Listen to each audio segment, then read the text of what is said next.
Bonsoir à toutes et à tous. Vous êtes sur El Maralebiya. Bienvenue en ce lundi 16 janvier. Tant bien que mal, j'espère que vous avez passé une très bonne journée. Soyez les bienvenus. Merci pour votre fidélité. Continuez à nous suivre sur les réseaux sociaux. Partagez, likez, commentez. Et merci encore une fois pour vos analyses et puis toutes les informations que vous nous envoyez, car c'est aussi vous qui faites l'information et nos invités ce soir. Le titre de l'émission: Macron, président français, entre guillemets, on va revenir sur cet entretien qu'il a donné notamment à l'écrivain Daoud.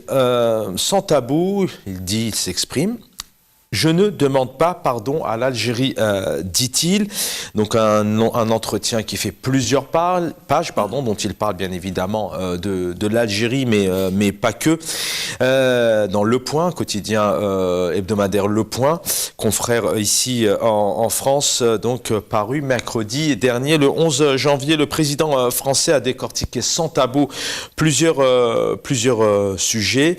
Il signale d'ailleurs d'emblée que, je cite, prendre la parole sur l'Algérie est potentiellement périlleux, mais indispensable, dit-il. L'Algérie constitue un risque politique, car, entre autres raisons, la guerre d'Algérie, dit-il, est une matrice, je cite, des familles politiques françaises. Le candidat 2017 que j'étais, dit le président français, l'avait sans doute sous-estimé, mais aujourd'hui, je me suis détaché de tout cela. Dit-il, il y a une volonté d'avancer de la part des Algériens et du président Tebboune, mais cette volonté algérienne, parallèle à ce qui s'accomplit en France, suit son propre chemin et son rythme. Il parle aussi d'une volonté réelle du président algérien d'entamer une nouvelle étape. Demander pardon, c'est un solde de tout compte. Nos invités vont réagir ce soir là-dessus. Je n'ai pas à demander pardon, ce n'est pas le sujet. Le mot romprait tous les liens. C'est une question aussi. J'anticipe à nos invités. Est-ce que demander pardon, ça couperait vraiment tous les liens? Il explique aussi que le pire serait de conclure. On s'excuse et chacun reprend son chemin.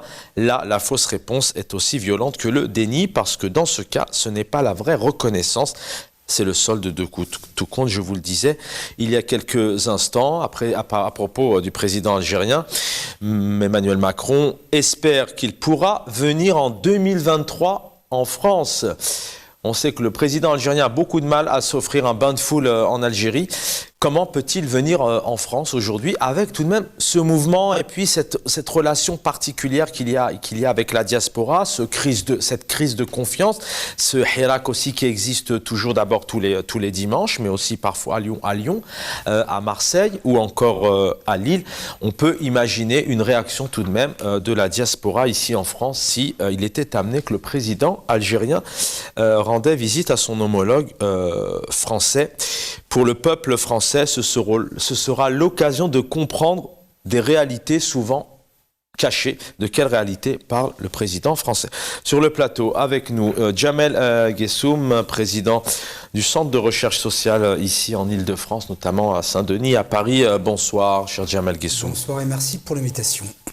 Merci à vous. Gamal Abina, président fondateur du mouvement des droits civiques, analyste politique, vous êtes spécialisé aussi sur des questions internationales. Bonsoir. Bonsoir et encore merci pour l'invitation. Merci. Journaliste, membre de Riposte International, je salue encore une fois Riposte International et toute son équipe pour le travail que cette ONG fait en France auprès de la diaspora algérienne, mais pas que, aussi pour le Maghreb, aussi à l'international, notamment auprès des personnes dont les libertés sont bafouées. Boukhalifa Ben Mahamar, bonsoir. Bonsoir, merci pour l'invitation. Bonsoir à vos invités que je vois pour la première fois. Bonsoir à tous vos téléspectateurs, qu'ils soient ici ou de l'autre côté. On va parler des relations donc franco-algériennes. On va donner le ton tout de suite. Vous allez réagir tout de même sur l'ancien ambassadeur. On en a parlé longuement cette semaine dans la rétro-info qui a eu lieu samedi. Mais c'est important juste d'écouter cet extrait. Il n'y va pas de main morte. Je voudrais tout de même avoir votre réaction.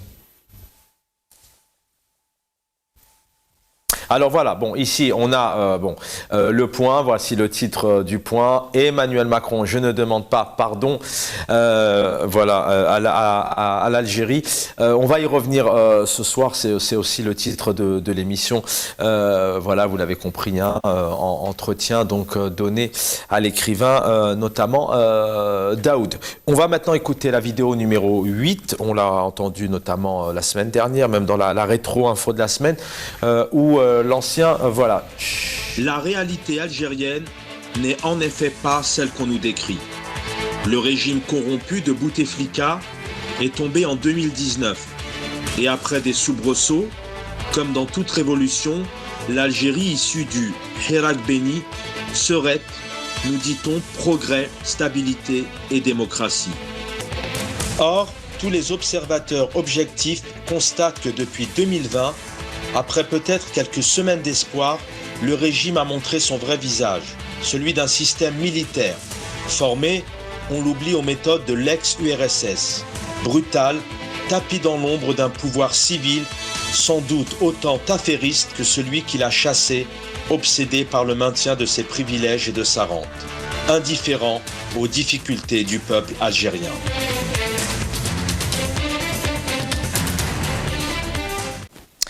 Messieurs, une réaction, un ancien ambassadeur qui a vécu 7 ans en Algérie, qui connaît tout de même les rouages du système algérien. Alors encore une fois, c'est aussi une question qui s'est posée la semaine dernière. Il y a ces relations franco-algériennes, il y a ses intérêts aussi, mais il y a aussi ici une réalité, ou pas, vous allez réagir, une réalité en tout cas exprimée par un ancien ambassadeur qui n'est plus aux fonctions, bien évidemment. La question s'est posée, est-ce qu'il aurait pu s'exprimer, mais on peut aussi se rendre compte que quand on est ambassadeur français à Alger, on ne peut pas dire ces choses, mais aujourd'hui, cette personnalité qui n'est plus aux fonctions, qui n'a plus des hautes fonctions, s'exprime comme ça librement. Je vous invite vraiment à retrouver nos émissions et vous allez pouvoir entendre tous les extraits qu'il a pu donc donné au Figaro la semaine dernière. Jamel Guessoum, l'Algérie en prend, le pouvoir algérien, le système militaire en prend plein pour son grade. La France commence à en avoir marre de les sénateurs américains, l'Europe, en avoir marre de ce système, pour en parler à chaque fois comme ça. Alors, 3 éléments très rapides. Tout d'abord, lorsqu'il indique observateur objectif, je voudrais bien savoir de quoi il s'agit, de qui il s'agit. Secondement, être ambassadeur en Algérie et observer effectivement ce qui peut s'y passer n'est pas forcément en soi une preuve de moralité. La preuve, l'ambassadeur Bachelet qui a été mis en examen pour tentative d'extorsion n'est pas l'exemple type et pourtant il a été ambassadeur. Donc être ambassadeur n'est pas forcément une preuve ou un élément distinctif en termes de moralité ou de moralisation. La troisième question que je me pose, c'est qu'est-ce que cet ambassadeur a fait au moment où il était en poste pour améliorer non seulement les relations entre la France et l'Algérie, et comme je sais que la France s'implique beaucoup dans les affaires intérieures algériennes, qu'a-t-il fait ou qu'aurait-il fait pour accompagner les associations sur place, même si je suis contre, et améliorer quelque peu l'expression démocratique ou la lutte contre la corruption. Donc beaucoup de questions en suspens, je le dis et je le répète et j'en terminerai là. C'est facile de parler après coup de choses et d'autres et de venir donner des leçons de morale. Alors ça c'est sur la forme, mais une réaction maintenant sur le contenu. Est-ce qu'on peut donner aujourd'hui un minimum c'est la question qui se pose ce soir, un minimum ou pas de crédibilité, notamment à ce dont on parle. Mais Emmanuel Macron en a parlé aussi, d'un système politico-militaire. Le mot crédibilité, c'est vraiment ça dont il s'agit, c'est le mot exact. De mon point de vue, je n'y accorde pas tant de crédibilité que cela, parce que, effectivement, du temps de Bouteflika, et c'est pour ça qu'il y a eu le Hirak, et que nous avons, nous, au sens impersonnel, atteint l'objectif principal qui était non au 5e mandat, les choses, de mon point de vue et de ce que je peux en voir, s'améliorent. Donc, nous sortir Bouteflika en 2022 et lancer, d'après des observateurs objectifs, c'est vraiment très léger de mon point de vue. Gamal Abina, une partie des Algériens, une grande partie parce qu'ils étaient quand même dans la rue pendant plusieurs mois. Ils sont encore aujourd'hui. Alors il faut savoir qu'en Algérie c'est très compliqué de sortir et de s'exprimer aujourd'hui, hein, quand on est soit hirakiste, révolutionnaire ou une simple maman qui veut sortir pour exprimer notamment ses émotions et ses souhaits. Mais le Hirak a dénoncé ça. Certains chefs d'État, notamment le président français, on va en parler ce soir.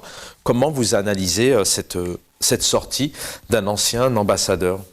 J'ai envie de dire simplement que, alors, il y a des choses qui vont pas en Algérie, on le sait, il y a des choses qui s'améliorent aussi, il faut le reconnaître, puisque les conditions macroéconomiques se sont largement améliorées, ce qui fait que l'État peut investir de l'argent, et on le voit effectivement arriver au fur et à mesure. On espère que ça va porter ses fruits. Il y a un système qui est relativement verrouillé, on le sait, mais de la part de cet homme, je trouve ça intolérable, pour deux raisons. C'est pas la seule sortie tordue qu'il a eue, et je dis bien tordue. J'utilise ce terme à dessein.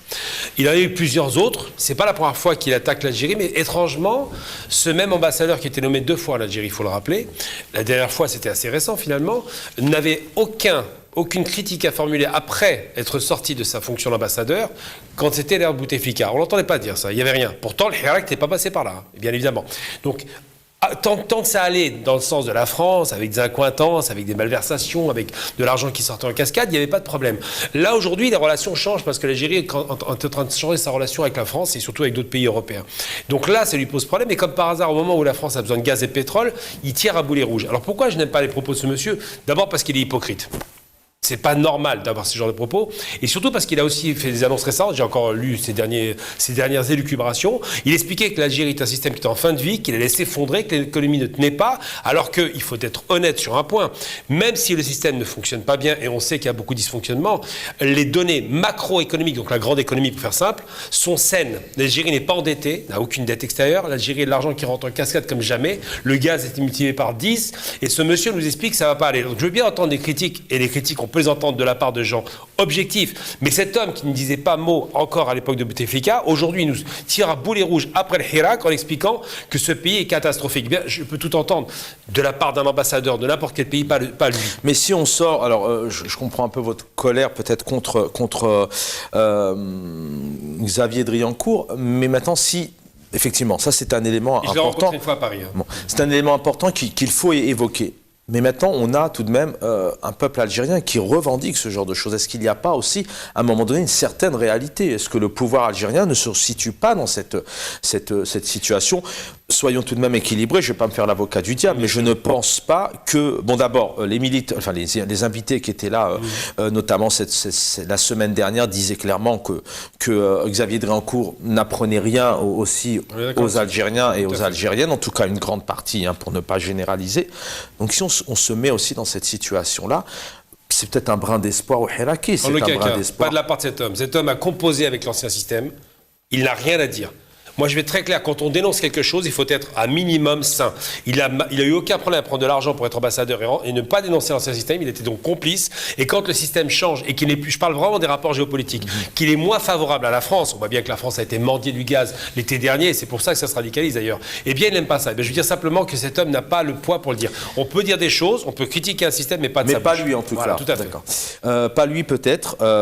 En tout cas, aujourd'hui, on a un ambassadeur français, ça aurait pu peut-être être un autre ambassadeur, peut-être qu'il va y avoir d'autres sorties, hein, on en parlera. Les Algériens, les Algériennes, Boukhalifa Ben Maman, vous êtes bien placé pour le savoir, vous êtes hirakiste, vous êtes à Riposte Internationale, dénonce, oui, bien sûr, vous êtes dénonce à des niveaux différents, mais vous dénoncez ça, en tout cas ce qu'il dit, il parle de ce pouvoir militaire, d'abord il parle de brutal, qui a montré son vrai visage. Excusez-moi de mettre une petite pointe d'humour, mais les ambassadeurs ne sont plus ce qu'ils étaient, comme disaient certaines personnes. Mais par principe et par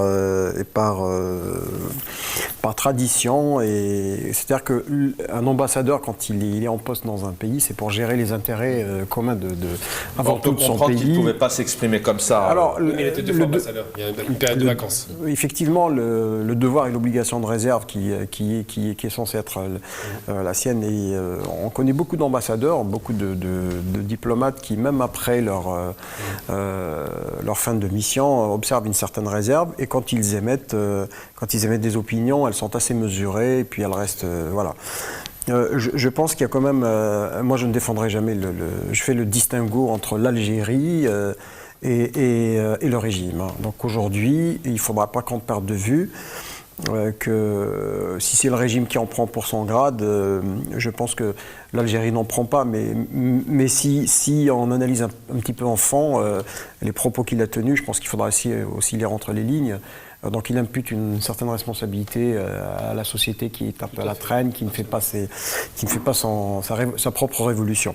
Enfin, il s'en prend quand même assez violemment au régime, un régime indifféremment du quotidien des Algériens. On va demander à Karim en régie peut-être de nous diffuser en parallèle, de faire défiler de quelques minutes, ce que, entre autres, il a donné plusieurs extraits, mais il s'en prend quand même violemment au régime. Il parle d'un système politico-militaire. Mais ce que je vais développer un peu, au risque d'en surprendre quelques-uns, il y a un tir croisé qui est fait depuis les sénateurs américains, les 17 eurodéputés qui font tout ça. Bon, moi je ne vais pas mâcher, je dis les mots et je les assume, je les prends à mon compte. Donc vous avez un très fort lobbying marocain qui va dans ce sens-là, qui, encore une fois, chers camarades, excusez-moi si je viens à la rescousse du régime en le disant ainsi, mais c'est une triste réalité qui est là. Ceci dit, quand je dis ça, je n'invite pas à prendre une certaine direction ou une autre. C'est-à-dire que quand vous avez notre voisin qui met plus de 50 millions de dollars dans l'effet du lobbying, ce qui explique en partie et très en partie ce qui est en train de se passer, le tir croisé n'est pas né ex nihilo, il ne vient pas de nulle part. La conjoncture depuis à peu près 5-6 mois, elle tourne autour de cela. Merci Bouhalfa Belmama de ces réactions. C'est lié, bien évidemment. On vient de vivre maintenant un peu plus d'un an. Ça avait commencé déjà en octobre 2021. Ces relations très, très tumultueuses. Le je t'aime moi non plus, le chat à la souris. D'abord un mot, ces relations, à vrai dire, on commence à n'y comprendre plus rien. Alors là, on a un président français qui dit clairement, il est hors de question de pardonner. Il y a eu ces rencontres tout de même dernièrement, 29-30 août, où on a quand même deux présidents qui se sont salués, qui s'aiment. Apparemment, vous allez répondre, est-ce qu'ils s'aiment vraiment voilà, alors que pendant 10 mois, alors il y a toute une série d'annonces et de réponses et de stopper le circuit aérien, etc. Vous connaissez ça par cœur. Jamel Guessoum, ces relations pour vous franco-algériennes, avant d'évoquer cette nouvelle sortie d'Emmanuel Macron? Alors, une des particularités des relations franco-algériennes par rapport aux relations internationales, notamment en 2023, c'est que, compte tenu du fait qu'il y a une forte diaspora algérienne en France et qu'il y a aussi des enjeux stratégiques, économiques, qui sont liés aussi au pourtour méditerranéen et les pays qui entourent l'Algérie, il y a effectivement tendance, pour des autorités françaises, beaucoup moins d'Algérie, à faire le jeu de la politique intérieure en jouant sur la corde sensible que sont les relations franco-algériennes. Et c'est ce qui, d'ailleurs, s'est produit. Ce fut le premier incident lors de la déclaration d'Emmanuel Macron à l'Élysée en présence d'enfants d'Arc, je crois, où il parlait de rente mémorielle, de pouvoir militaire, etc. Et donc, la difficulté pour la France, c'est de toujours regarder l'Algérie à travers le prisme intérieur des affaires intérieures algériennes, pour en tirer bénéfice, et ensuite, il faut rattraper le coup. Et c'est ce qui s'est produit entre le moment où Emmanuel Macron s'est exprimé à l'Élysée. Il y a quand même le Figaro qui était là, C'était quand même pas anodin, de la même manière qu'il le fait avec Kamel Daoud. D'ailleurs, je pose la question de Kamel Daoud, est-ce qu'il représente le peuple algérien pour que Emmanuel Macron lui déclare ceci, il ne représente pas le peuple algérien. Ça aurait été bien qu'il le dise directement au président de la République. Et donc, il y a ce jeu effectivement, comme vous le dites, Chaban, de je t'aime moi non plus, parce qu'il y a cette question de relations intérieures françaises, surtout à des périodes précises que sont les élections. Effectivement, ça fait un yo-yo, tout ça. Et donc, à partir d'un certain moment, il faut savoir parler, parce que moi je dis toujours qu'un État n'a pas d'amis, n'a pas d'ennemis, n'a que des intérêts. Et donc l'État français joue sur ses intérêts, l'État algérien doit défendre évidemment ses intérêts, et l'Algérie ne fait pas ce jeu de la politique intérieure, alors que, et je dois le dire, alors ça va peut-être gêner quelques personnes, au moment où l'ambassadeur d'Algérie, M. Hantar Daoud, avait fait sa déclaration, je dois le dire, bon, je vais l'avouer aujourd'hui, il avait fait sa déclaration quand il disait que ça serait bien que l'Algérie utilise entre parenthèses sa diaspora algérienne. C'est moi qui lui avais soufflé la chose. Donc il y a un moment donné où quand la France, Emmanuel Macron, veut jouer sur la diaspora algérienne, autant faire se peut, autant que ce soit nous, Algériens, qui utilisions à dessein et dans l'intérêt de l'Algérie notre propre diaspora, parce que c'est la nôtre. Gamal Abina, d'abord, d'un point de vue général, ces relations un peu, elles sont très tumultueuses. On sait. Bon, là, il y a eu cette crise géostratégique où on peut comprendre aussi qu'Emmanuel Macron a 90 personnes avec lui. Et puis on rappelle aux téléspectateurs, le 7-8 octobre, on a quand même Elisabeth Borne, première ministre française, qui se pointe avec 16 ministres. Enfin, C'était c'est une rentrée des classes. Ministériel. Une rentrée des classes. Ils sont arrivés avec tous leurs ministres pour essayer de rafler quelques marchés. Un conseil des ministres. Voilà, un conseil des ministres en Algérie, Algérie. sur Alger. Donc la politique, il est fait référence à un voyage de M. Tebboune en France. Je ne voudrais pas dire, mais il n'y a jamais eu de président sauf Chadli Benjedid qui s'est humilié à aller voir Mitterrand, l'ancien criminel de guerre. C'est le seul qui a fait le voyage en France.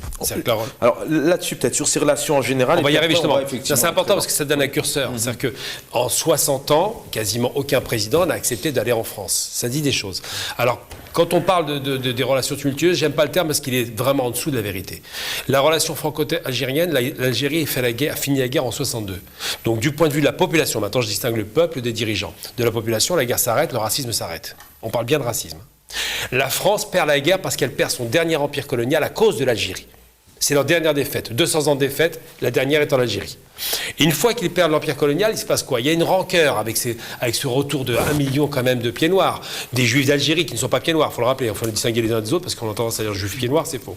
Et donc ils arrivent massivement avec des Français qui ont perdu 30 000 soldats et des centaines de milliers de personnes impactées directement ou indirectement. Il y a à peu près 5 à 6 millions de personnes qui sont directement liées à la guerre d'Algérie et indirectement, c'est à peu près 10 millions. Voilà le théâtre général d'un pays qui a perdu son empire et ce qu'ils appelaient leur terre. Ils croyaient que c'était chez eux. Et donc, quand on perd ça, on a une rancœur qui reste. Elle est tenace. En Algérie, la jeunesse, elle a passé ça. Parce qu'elle pense que bon, c'est fini. Ici, c'est resté inconsciemment. C'est pourquoi l'extrême droite est très forte. Eh bien, quand on dit tumultueuse, on a l'impression qu'il y a des hauts et des bas, ça se passe pas bien. Ça ne s'est jamais bien passé. À part avec Jacques Chirac où il y a une petite avancée, Macron a été un espoir qu'il a déçu aujourd'hui. Littéralement, il s'est planté. C'est bien de rappeler qu'il le fait face à un homme qui est largement discrédité. Kamel Daoud, n'oublions jamais les propos détestables qu'il a tenus sur l'histoire de Cologne avec les viols, en disant que les Algériens sont par nature des frustrés, donc des violeurs. C'est ça à qui il a parlé, dans un journal qui est très connoté. Donc j'ai dit simplement, le truc c'est que c'est pas tumultueux, c'est des relations qui sont dégradées, détestables, qui n'ont jamais été bonnes. Et aujourd'hui, le seul espoir d'un homme qui n'a pas connu la guerre d'Algérie, qui n'est pas une famille de gens qui ont un rapport avec l'OAS ou avec la guerre, eh bien cet homme, parce qu'il est sous pression de conseillers comme Sarkozy, cet homme dit quoi? Il nous dit « je ne ferai jamais la paix ». Alors je vais juste conclure rapidement mon propos. Les Français et les Allemands ont réussi à faire la paix parce que les Allemands ont été condamnés pour leurs crimes de guerre, d'accord ? Jugés, exécutés pour les plus importants au tribunal de Nuremberg. Et donc cette condamnation, ces enquêtes et ces conclusions ont conduit à ce que Adenauer puisse parler tranquillement aux Français pour faire la paix parce que les crimes ont été condamnés. Les Français nous disent quoi? Pas de condamnation, les accords d'Évian, pas de crime, pas de punition, pas de reconnaissance, pas de demande de pardon. Ça commence à faire beaucoup quand même. Alpha Ben Mahmad, d'abord une réaction sur ces relations. Et puis, est-ce qu'Emmanuel Macron, il a échoué ou est-ce que c'est peut-être stratégique? Un crime contre l'humanité en 2017, avant d'être élu aux côtés de Khaled Drani, qu'on salue, qui est un confrère. Et puis, du coup, moi, je vais juste prendre d'abord le titre qui dit « Je ne demanderai pas pardon à l'Algérie ». De quelle Algérie parle-t-il? Du peuple ou du régime? Donc, si tant est que je peux me prévaloir d'être un citoyen algérien, donc moi, à titre citoyen, je n'attends pas ses excuses. Voilà. Donc, l'histoire a plus ou moins fait son travail avec un grand H. Donc, maintenant, l'homme est dans la posture. Vous n'en avez pas besoin, vous? Est-ce que vous pensez que que les Algériens, voilà, est-ce que réellement aujourd'hui ils sont dans un temps... Je rebondis sur ce que vous disiez, peut-être qu'en France c'est encore sensible, mais on a l'impression tout de même que le pouvoir algérien entretient un peu cette histoire. C'est vrai qu'il faut travailler son histoire, il faut vivre avec et faire des recherches. Mais... Moi les choses, excusez-moi, les choses sont claires dans ma tête. Mon grand-père a fait partie de la dernière fournée qui a fait Verdun, il y a survécu. Il a été exécuté en 1959 par l'armée française, l'armée régulière. Donc, alors, il y a quand même un enjeu autour de cette question dans le discours politique des deux pays, je veux dire. C'est une variable d'ajustement dans le discours politique. À l'approche des élections, c'est toujours le même. Il faut pas s'étonner outre mesure que quand vous voyez le ministre des anciens combattants algériens qui finit ses jours à Aix-en-Provence.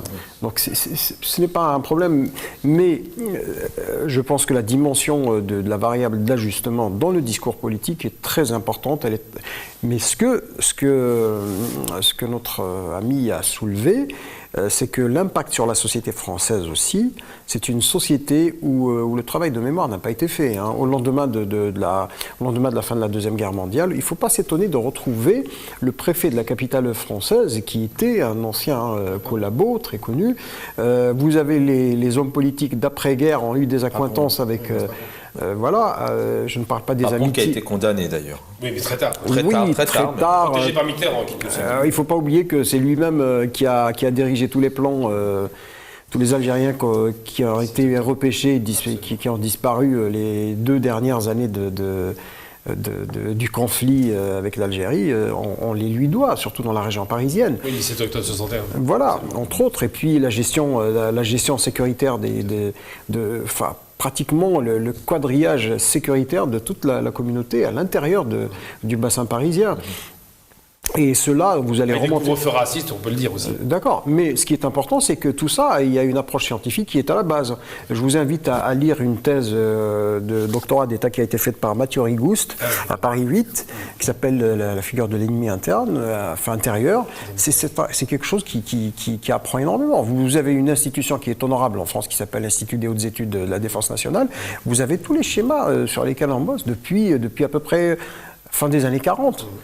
Pratiquement tous les premiers ministres, tous les ministres, toutes les personnes importantes passent par là. Donc ça ne tombe pas du ciel. Donc il y a une gestion.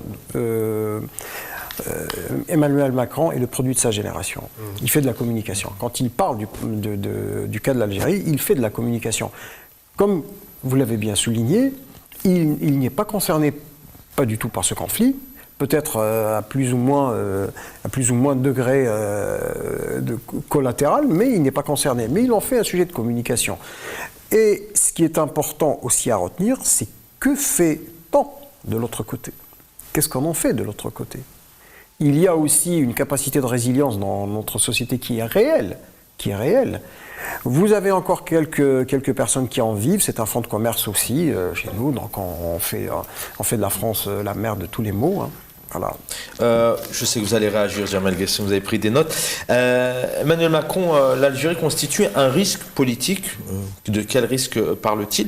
Et il parle d'une réelle volonté du président algérien d'entamer de nouvelles étapes concernant ses relations, aussi cette rente. Mais on n'a toujours rien du côté algérien aussi. Hein. Abdelmajid Chekhi qui devait faire un rapport, on n'a toujours rien vu aussi. Alors, il y a une volonté, j'aimerais bien que vous me disiez un peu quels sont ces risques politiques aussi, dont parle... Alors, tout d'abord, deux points très rapides qui ont été évoqués par vos invités. Gamal, où là je suis parfaitement d'accord, parce que le principe de la justice, pour avoir travaillé en prison des années, c'est que pour passer une étape, la victime doit être reconnue en tant que victime, c'est le principe même de la justice.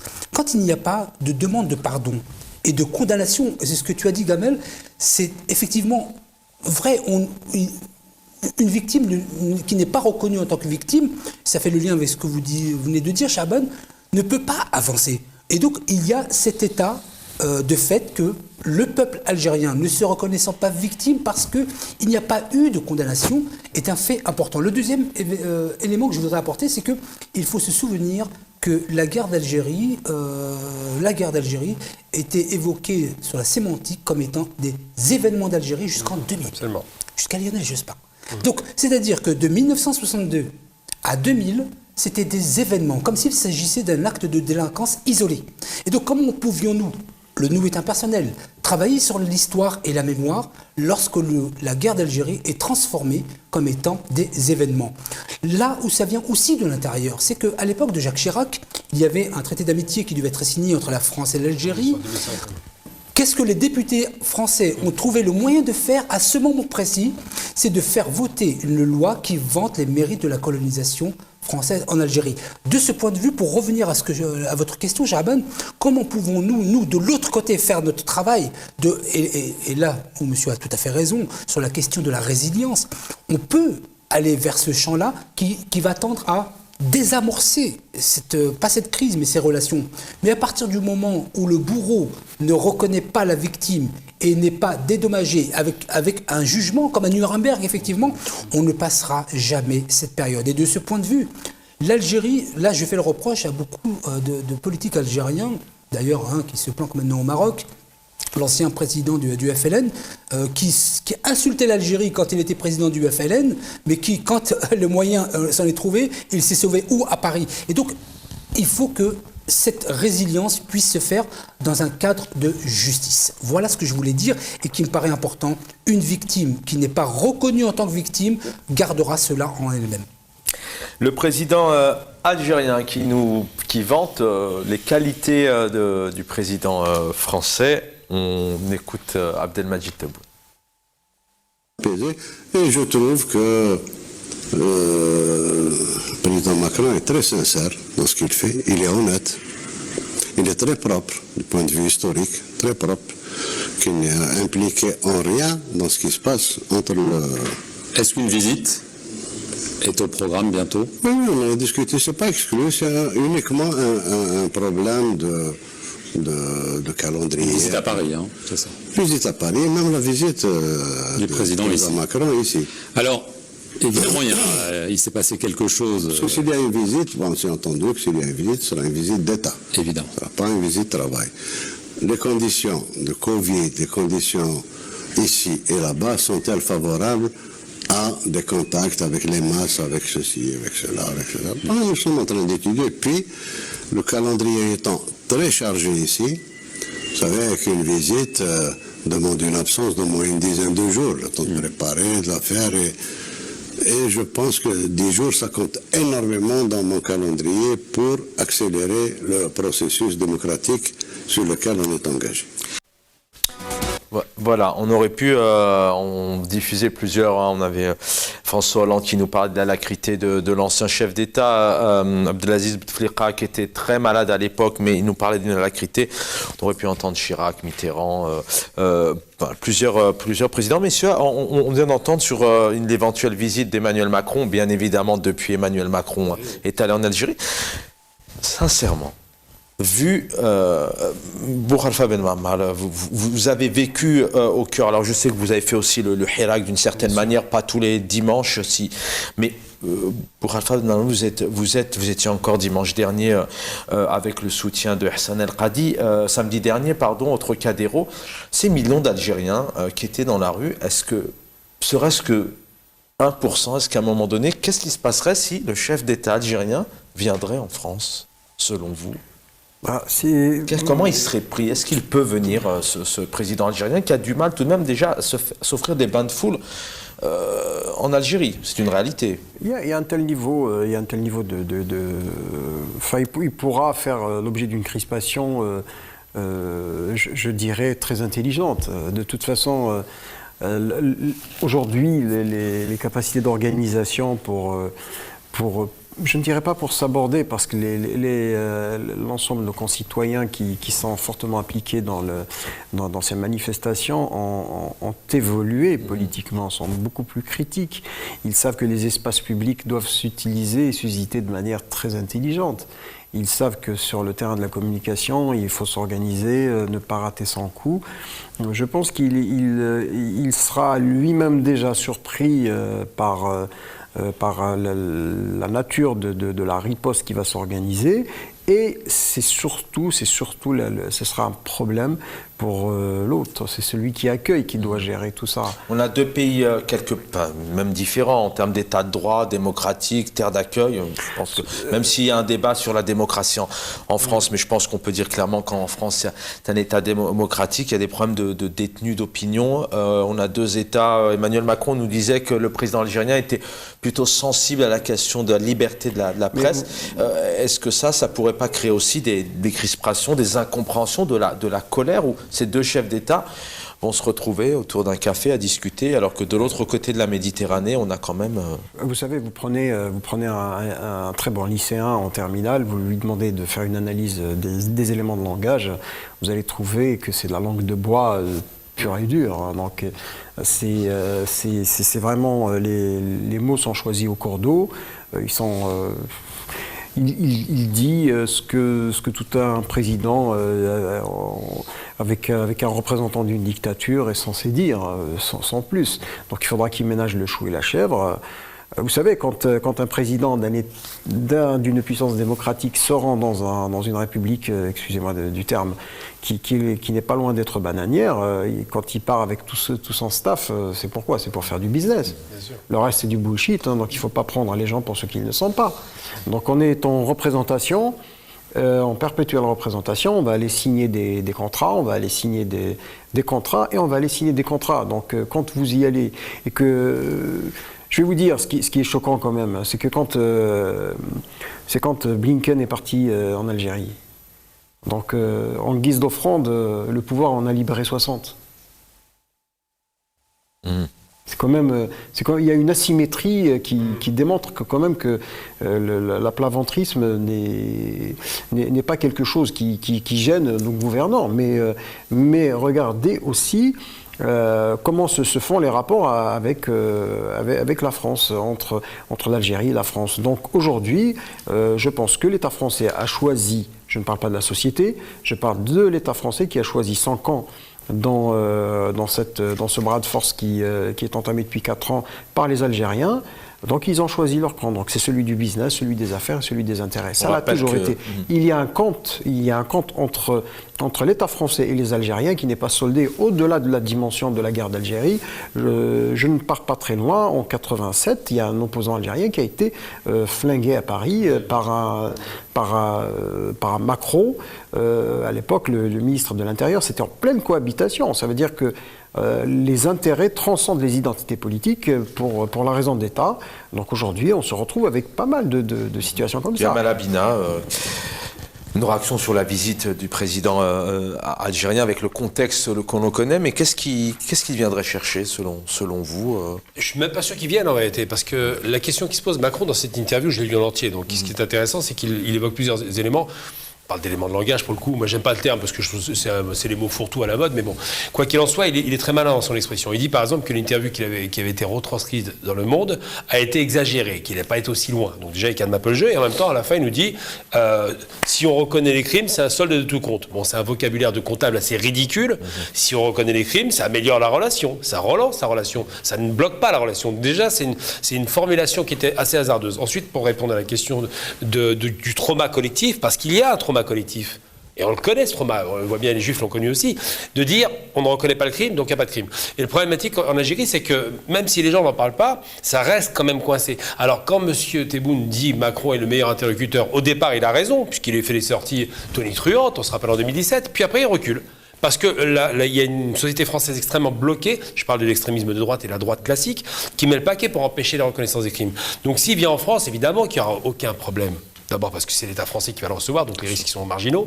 Et ensuite et surtout parce que c'est des visites d'État. Macron n'a pas fait de visite d'État, je le rappelle. Hein. Sa visite d'ailleurs, c'est une visite de courtoisie. On savait, on est d'accord. On en a parlé, on s'était très ambigu. Hein. Il a été reçu par les plus hauts responsables de la sécurité. Dans les faits, c'est l'État, mais il a dit que ça n'était pas une visite d'État. Il y a eu plusieurs signatures, je crois qu'il y a eu une quinzaine de signatures. Bien sûr. Nous sommes d'accord que c'est visite d'État, c'est vrai, il est allé à Oran, il ne le dit pas. Il est allé à Oran écouter du rail, mais il a quand même vécu des moments très, très protocolaires. Chaben, je suis d'accord avec vous, mais ce que je veux dire, c'est qu'il ne dit pas que c'est une visite d'État. Oui. C'est quand même très particulier. Donc ça donne l'impression que c'est un copain qui va voir un copain, c'est pas le cas. C'est une visite d'État. Après il envoie sa fournée de ministres, 16 ministres pour essayer d'avoir les marchés. Mais il faut se rappeler les rapports internationaux. Aujourd'hui, avec la crise ukrainienne, ça a accéléré le rapport de force où des pays qui sont infréquentables, comme l'Arabie, est occupé par la famille saoud. Il y a quand même un criminel qui a été condamné, il y a une enquête qui a été conduite, où il a fait découper un type en morceaux. Personne ne voulait lui parler. Aujourd'hui, ça devient infréquentable. C'est-à-dire que le rapport d'État, et c'était évoqué à l'instant, les rapports d'État-État sont les rapports d'argent et d'intérêt. Donc c'est vrai que les intérêts dépassent complètement les principes humains. Le rapport de force dans la politique. Sur la question du solde de tout compte. dire effectivement que s'excuser, ce serait s'empêcher de... c'est, de mon point de vue, de l'insubordination intellectuelle. C'est-à-dire qu'on met complètement les choses à l'envers. On ne se dit pas que la notion de demande de pardon permet d'avancer ensemble et de diminuer. Moi, par exemple, qui suis né en France, j'ai autant de véhémence que si j'étais né avant la guerre d'Algérie et l'avoir vécu. Donc ça, la transcendance, elle est là.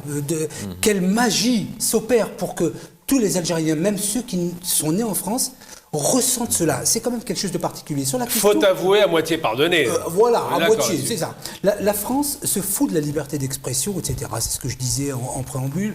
Un État n'a pas d'amis, il n'a que des intérêts. Sur la question de la République, la République bananière, c'est ce que monsieur avait dit tout à l'heure. Je l'ai soulevé très rapidement. Je veux dire que n'est pas non plus une grande démocratie comme la France qui vote des lois pour interdire des journalistes à filmer des policiers. Donc la République 49.3, bananière, on peut y aller. voilà. Ou Georges Ibrahim Abdallah, ça on peut en parler Exactement. aussi. Vous avez politique. 82. Donc les choses sont complètement retournées. C'est-à-dire que au lieu de lui permettre d'avancer, d'ailleurs la visite le 19 mars, parce que c'est ce dont il avait été question. La visite de Tebboune le 19 mars, ce serait absolument une catastrophe. Parce que le 19 mars, en général, le cessez-le-feu, c'est réservé, c'est le cessez-le-feu, c'est réservé, entre La parenthèses, partie française, bien sûr. à la partie française et au harki. Donc vous imaginez le protocole, parce que une visite d'État répond à un protocole bien particulier. Une visite à l'Assemblée nationale. Donc c'est très très particulier. Que le président Tebboune se retrouve, pas nez à nez, mais conjointement avec des harkis, là ça va exploser. Donc il est aussi question Ça me choquerait pas, ça. non, mais Sincèrement, ça que me la choquerait pas. visite se fasse plutôt début mars que le 19 mars, c'est ce qui a été évoqué. Messieurs, question de fond, il nous reste 12 minutes. Sincèrement, depuis 62, soyons clairs, la France, peu importe le président, alors un président tout jeune, il est né en 77, en décembre 77, ça, c'est à l'échelon de cette indépendance territoriale, comme l'appellent plusieurs militants, est-ce que réellement les Français sont prêts à ce qu'il y ait un pardon, à ce qu'il y ait une reconnaissance de crimes en 2-3 minutes chacun? Ils doivent être aidés politiquement. C'est-à-dire que le pouvoir politique doit justement faire ce travail. Vous savez, en sociologie, une des difficultés majeures dans tout processus, c'est d'accompagner au changement. L'accompagnement au changement est très difficile. Et de ce point de vue, si effectivement dans les générations à venir, parce que la génération de ceux qui ont vécu en Algérie, ils disparaîtront d'ici 5 à 10 ans, 50-10 ans maximum, il n'y en aura plus. Donc accompagner aussi les enfants dans cette... pas revoir l'histoire, mais voir l'histoire et aller vers cette C'est une histoire qui pose aussi Pacifier, problème dans les bouquins Tout à fait. scolaires, Ouais, il n'existe pas. qui n'existent Deux pages. pas ou très peu, parce que Deux ça pages. suscite, le professeur d'histoire géo, il est là en train de... Oui, ça mais suscite... comme- brodé, quoi, il sait pas. au même titre qu'en Algérie, sur les manuels d'histoire, on ne sait pas ce qu'était l'Algérie avant 1830. Et ça, c'est On ne notre sait problème. pas- Ça va, la question Oui, de la mais- guerre est très documentée. C'est documenté, c'est une histoire nationale. Elle est documentée. Par contre, j'allais dire un truc simplement pour vraiment donner un état général. On sait, le monde sait, pas les Algériens, le monde sait que le pays du coq à l'ergot rouge sang a un ego surdimensionné. Je vais expliquer mon propos. S'ils ne sont pas capables de dire, nous avons été, ils l'ont fait pour le Veldiv, mais c'est Chirac, c'est pas la France, c'est Chirac à titre individuel qui a eu ce courage. S'ils ne sont pas capables de dire, nous avons été des criminels en Algérie pendant, et la guerre, quand on dit la guerre d'Algérie, ça me gêne, les guerres d'Algérie, ça ne s'est jamais arrêté. Ça a commencé à l'entrée, au milieu, à la fin, ça ne s'est jamais arrêté. Saigner un territoire, alors je donne le chiffre rapide, entre 4 et 6 millions d'individus ont été exterminés pendant 132 ans. Les gens pensent à 1,5 million, et même si on retient les chiffres français, vous allez voir un peu à quel point c'est abyssal. Même si on accepte les chiffres de certains historiens français qui minorent l'importance du nombre de morts, ils parlent de 300 à 400 000 morts, ça fait 600 morts par semaine, chaque semaine, pendant 7 ans et demi. Le rythme de mort est équivalent à Oradour-sur-Glane. Donc il faut comprendre que cette guerre est un massacre de masse considérable et on ne peut pas dire ça n'a pas existé, on met ça sous le boisseau. Donc c'est vrai que si on veut pacifier, moi je parle de pacification des relations et pas la pacification à la française avec les armes, une pacification des relations entre ces deux pays qui sont deux grandes puissances, quoi qu'on en dise, l'Algérie est une puissance en devenir, la France est une puissance certes en déclin mais c'est une puissance, s'il n'y a pas cette pacification ça ne se passera pas bien. Et si on n'écrit pas la page d'histoire, on ne peut pas la tourner. Ralpha, normal.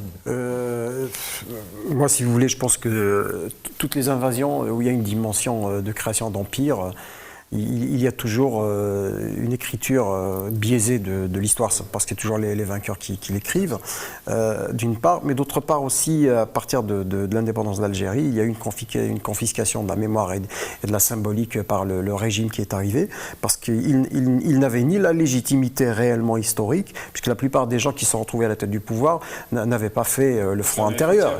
Ils sont arrivés des frontières, y compris le chef de l'état-major de l'époque, qui avait fait 5 mois pour ne pas le nommer, Mohamed Bouharouba alias Boumediene, qui a fait 5 mois de maquis, s'est retrouvé avec le grade de colonel, parachuté sur des bases qui étaient au Maroc.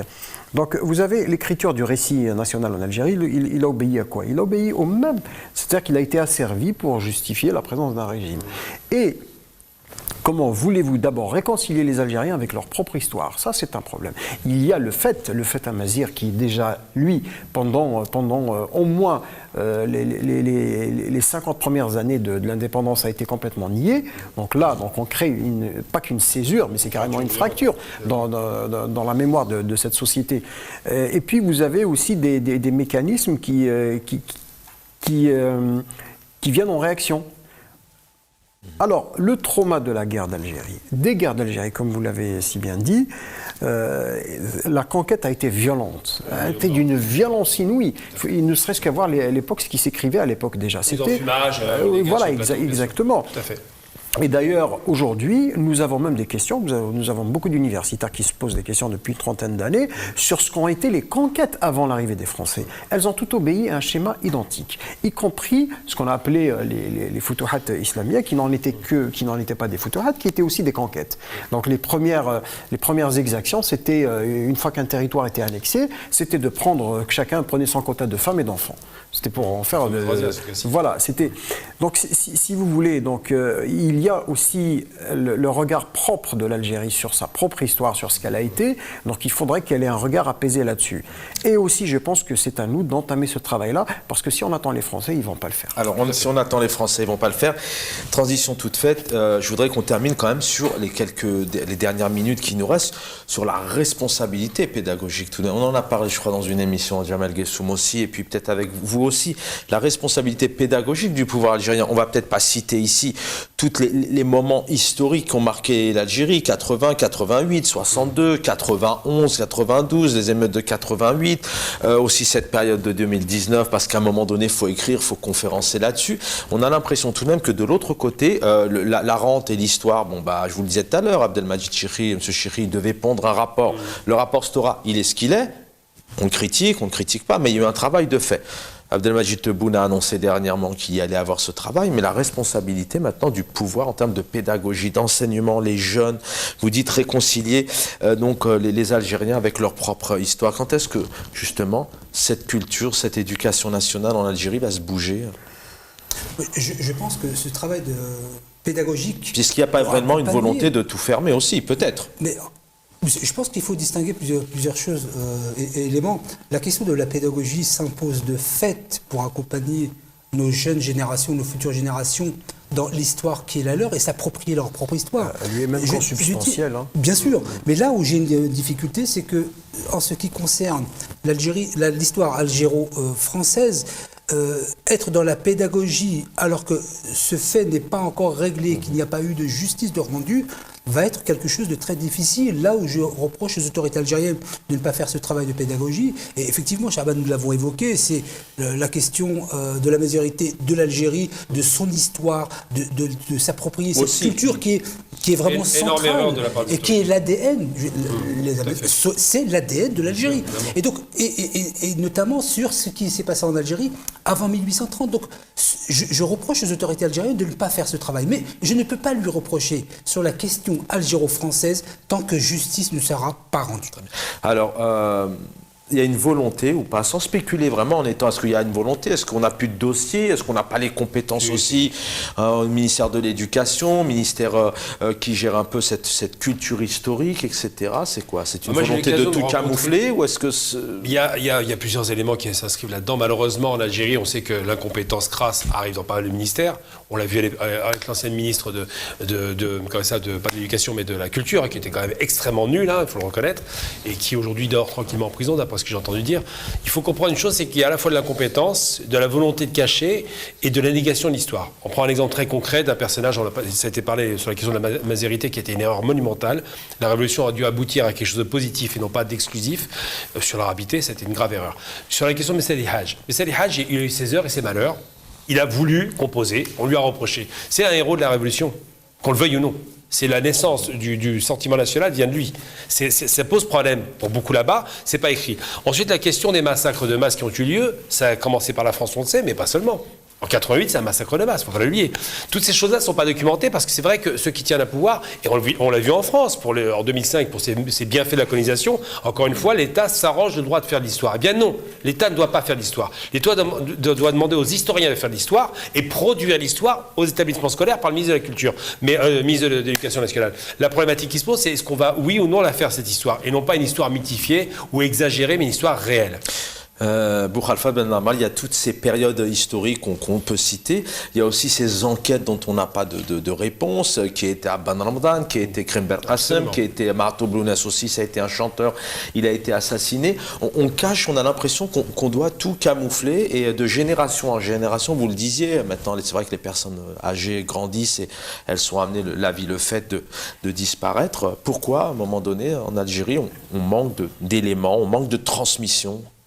Il y a ça, et puis il y a aussi les délimitations du champ du pensé et de l'impensé. Vous prenez une société comme la France, où vous avez quand même des barons qui vous limitent ce qui est pensable et ce qui est impensable, et vous imaginez une société comme la nôtre, ce qui est impensable et ce qu'il est. Donc, au fait, toute proportion gardée, on obéit au même schéma des deux côtés de la Méditerranée. Les questions, la question, vous prenez une simple question, faire nation. Aujourd'hui, si vous en parlez en Algérie, oui, il y a un fait parce que l'écriture... Il y a la légitimité aussi. Est-ce que demain, le pouvoir algérien, il y a un degré d'illégitimité de la part du pouvoir vis-à-vis de certains Algériens, ils sont quand même nombreux à le dire, hein.